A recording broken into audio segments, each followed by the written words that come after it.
efforts at separation are also entrenching modes of relationship, and they're subjugated and horrible. But the question for me is, what would it mean to think about that relationship of unchosen proximity, of fraught antagonism, as something that might actually be, as difficult as it is, the basis of a different kind of binationalism, which would be housed by what in my mind has to be a single state, possibly federated, possibly understood in many different ways. But I suppose that I am holding out for less wretched forms of the binational. I even think that we have to be able to think the binational beyond the binary, right? So it's not, because Israel's not monolithic and Palestine is not monolithic. They're not two terms. It's, you know, it's not a football. Thank you.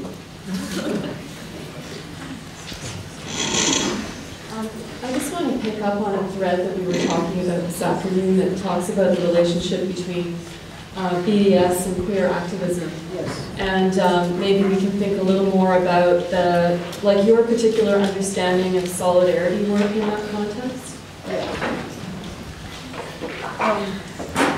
Well, I have to say that for me, the term queer has always been a way of characterizing alliance, ways of working across difference. If you're against homophobia, then you're part of a queer alliance, because it doesn't really matter what your sexuality is or how you identify.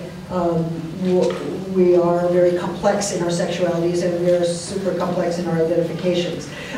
So we bring the complexity of those selves together when we're fighting homophobia or when we're fighting social injustice of various kinds. So for me, queer was a mode of alliance that moved beyond simple identity categories and certainly moved beyond a kind of special interest politics, just mobilizing for this group's rights and not worrying about someone else's.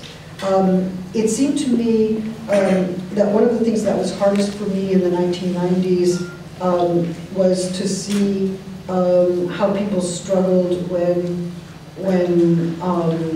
their lovers died or their friends died, and they weren't able to gain public acknowledgement or recognition for the losses from AIDS. And I think that continues now in a kind of systematic way on the African continent, where those deaths are not really publicized, nor are they publicly mourned sufficiently.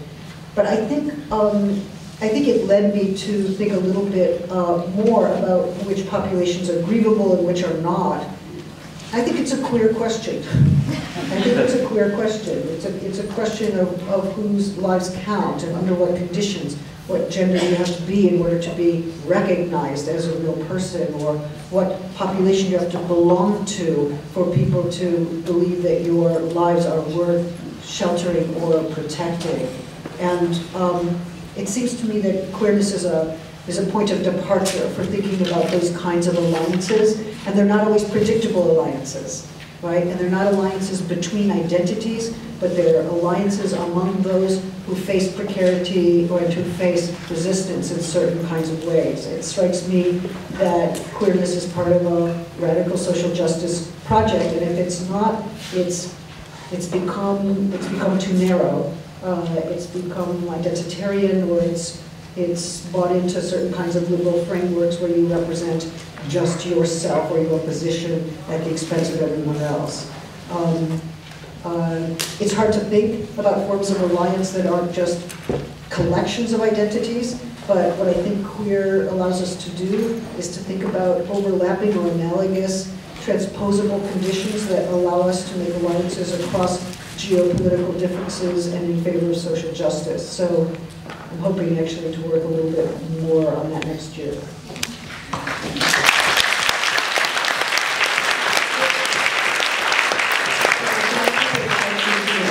That I'm going to try and represent, and I'll I'll read them both out and you can see if there's something there you'd like to pick up on. So the first is that post-apartheid in South Africa hasn't necessarily guaranteed freedom, return of land, redistribution of power, etc. So what are your thoughts about what this means for both the possibilities and the limits of BDS? And then there's another question here. You mentioned the question of Palestinians at times in the language of minority and minority right, but isn't Palestine a question of indigeneity? So there's two questions. Yes. Yes, I think that let me start at the end. We would be able to talk about illegal land confiscation if we were not talking about an indigenous population with rights to the land. Okay, so I absolutely agree with that. When and if I refer to Palestinians as minorities, I'm talking about a legal status that they acquired post-48. But I agree with you, we are talking about indigenous peoples, and I think that's an appropriate framework. The second thing I want to say is that the struggles in South Africa certainly continue, and there's a lot that we have to say about capitalism, about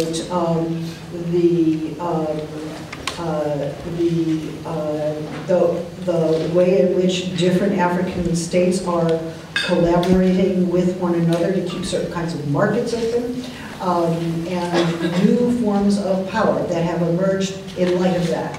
I think we have no way of understanding what it would look like to be in a post-occupation Palestine at this moment.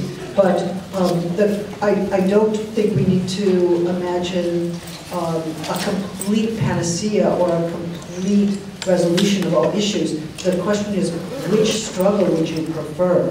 The one under occupation or the one post-occupation? My guess is you're not going to post-occupation.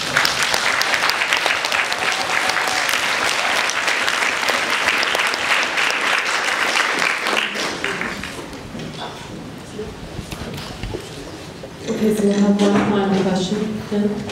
For me ever since I came across your work a couple of years ago, and I'm really honored to be able to see you speak here today.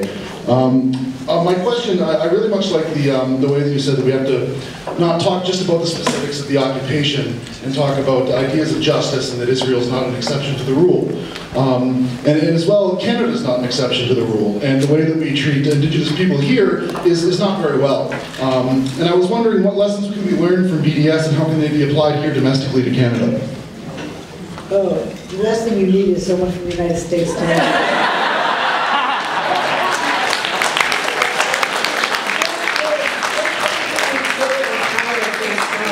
answer to that one. I only have to learn from you on that one. I'm sorry, but I'm sure that they are absolutely crucial questions, right? Especially when you're talking about rights of land and modes of compensation and questions of redress. These all, I think, are extremely important. And